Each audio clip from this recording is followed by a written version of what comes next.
ओम शांति। आज 12 नवंबर 2021 है और हम सभी इस आत्मा की पढ़ाई को, मुरली को पढ़ रहे हैं। पढ़ाने वाला वो परम पिता परमात्मा जिसके लिए गीत बज रहा है, दूर देश का रहने वाला। वो बाप जो दूर देश का रहने वाला है, आकर हमें 84 जन्मों का ज्ञान देता है। परम पिता परमात्मा वो ज्ञान का सागर जो ब्रह्मा द्वारा स्थापना कराता है, जिसका नाम शिव है, वो हमें आकर सिखलाता है, हमें वो पूरा ज्ञान देता है और इसको सीखकर हम फिर बाप समान बनते हैं।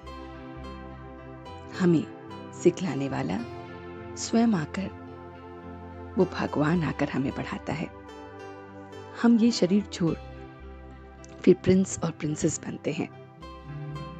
तो बाबा कहते हैं, मीठे बच्चे, हर एक पाठधारी आत्मा आधा समय सुख आधा समय दुख का पाठ बजाती है और यह भी ईश्वरीय लॉ है। बच्चों की बुद्धि में जो ज्ञान है उसको बैठने के लिए बुद्धि को बहुत बहुत शुद्ध होना है। बाप की समझाने को लेना है, याद से, पुरुषार्थ से, अपने इस याद के पुरुषार्थ से इस खाद को निकालना है, सतो प्रधान बनना है।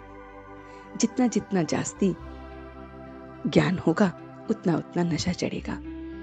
भगवान हमको पढ़ाकर भगवती भगवान बनाते हैं। इसी नशे व खुशी में रहना है। तो बाबा कहते हैं कि हमें रूहानी सेवा भी करनी है। हम सब ब्रदर्स हैं और हम सब का बेहद का बाप एक है। भारत का आदि सनातन देवी देवता धर्म क्या है, कैसे आया, ये हम बच्चे जानते हैं। हिंदू कोई धर्म नहीं है। जब देवता वाम मार्ग में जाते हैं तो अपने को हिंदू कहलाना शुरू करते हैं और वहीं से विक्रम संवत शुरू होता है। बाबा कहते हैं, संवत कहा जाता है जब धर्म स्थापन होता है। विक्रम संवत अर्थात हिंदुओं का संवत शुरू होता है। महाभारत की लड़ाई जब हुई उसके बाद तो सतयुग स्थापन होता है, देवी देवता धर्म स्थापन होता है। उसके पहले ब्राह्मण धर्म था।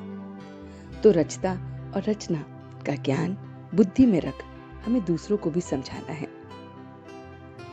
दुनिया में जैसे रात दिन बदलते रहते हैं, सुख दुख भी आते रहते हैं, ये ईश्वरीय लॉ है।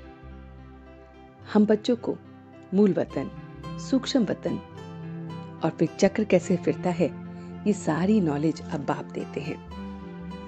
तो ब्रह्मा के हम बच्चे ब्रह्मा कुमार, ब्रह्मा कुमारियां बनते हैं, जो फिर देवता बनेंगे। तो किसी भी बात को, किसी की भी हमें दिल से नहीं रखना है। बाबा कहते हैं, सेवा में, संबंध में, संपर्क में विघन पड़ने का कारण है कि पुराने संस्कार, उन संस्कारों से अब हमें वैराग्य लेना है। तो सेवाओं में और संबंधों में जो भी विघन पड़ते हैं वो पुराने संस्कारों की वजह से पड़ते हैं। तो बाबा ने जो आज हमें वरदान दिया है वो है, करावन हार की स्मृति से सेवा में सदा निर्माण का कार्य करने वाले कर्म योगी भव। कोई भी कर्म योगी की स्टेज पर स्थित होकर करते हैं तो परिवर्तन निश्चित ही होता है। तो कोई भी कर्म योगी की स्टेज में परिवर्तन करो। सिर्फ कर्म करने वाले नहीं, लेकिन कर्म योगी बनो। कर्म का अर्थ है व्यवहार और योग है परमार्थ, चैरिटी। सो दोनों में बैलेंस रखना है। शरीर निर्वाह करते आत्मा को भूल जाते हैं। तो सेवा में निमित्त मात्र का मंत्र कि मैं निमित्त हूं खाली। करनहार की स्मृति का संकल्प सदा याद रहे कि करावन हार को हम कभी ना भूलें। तो सेवा में निर्माण ही निर्माण करते जाएंगे। तो ये प्यारी सी बाबा ने हमें मीठी मीठी मुरली सुनाई। तो चलते हैं कुछ पल के लिए उस सदगुरु के पास जो आकर इस पूरी मुरली का हमें प्यारा सा सार बाबा हमें धारण कराते हैं। तो हर बच्चा महसूस करे कि दूर देश का रहने वाला वो मेरा मीठा बाबा आता है और मुझे मीठा मीठा ज्ञान देता है। इस ज्ञान को मैं अपनी बुद्धि में रखता हूँ। मेरी बुद्धि में किसी के प्रति भी कुछ भी, दिल में कुछ भी बात नहीं है। इसलिए मेरी बुद्धि बहुत बहुत शुद्ध है। इसलिए बाप का ज्ञान टिकता है। इसलिए सुख दुख कुछ भी अगर आता है, उसमें मैं इसे ईश्वरीय लॉ की तरह कबूल करके आगे बढ़ता हूं। हम सब का पाठ है आधा कल्प सुख का, और मैं आधा कल्प दुख का भी देख रहा हूं। वो भगवान मुझे पढ़ा रहा है। उसके ज्ञान से मैं भगवती और भगवान बन रहा हूं।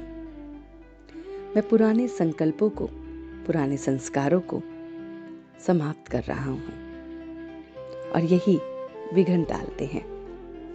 मैं करण करावनहार की स्मृति हमेशा अपने पास रखता हूं, और इसलिए हर सेवा में निर्माण ही निर्माण दिखता है। मैं तो खाली निमित्त हूं, इसका मंत्र जपता हूं, और सबको ये पाठ भी पढ़ाता हूं कि वो बेहद का बाप, वो भगवान आकर हमें पढ़ा रहे हैं। हमें उससे ये पढ़ाई पढ़नी है।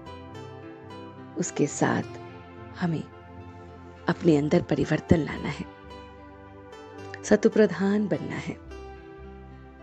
और अब हम सच्चे दिल से उसका शुक्रिया अदा करते हैं। हम सब रूहानी बच्चे मिलकर अपने रूहानी बाप दादा को याद प्यार और गुड मॉर्निंग करते हैं।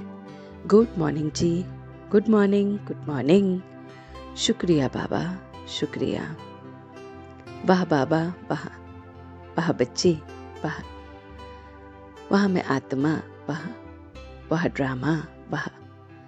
ओम शांति, ओम शांति, ओम शांति।